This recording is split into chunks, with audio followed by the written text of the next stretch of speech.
近100萬名英國業主將面臨按揭供款大幅上漲。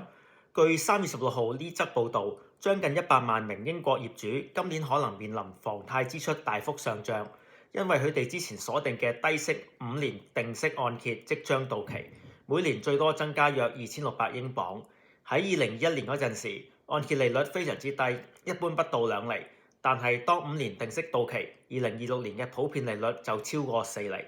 若果以英國樓價平均25萬，7成半貸款187500計算，之前嘅供款為約781鎊，而家就可能需要999鎊，一年就要多付超過2600鎊。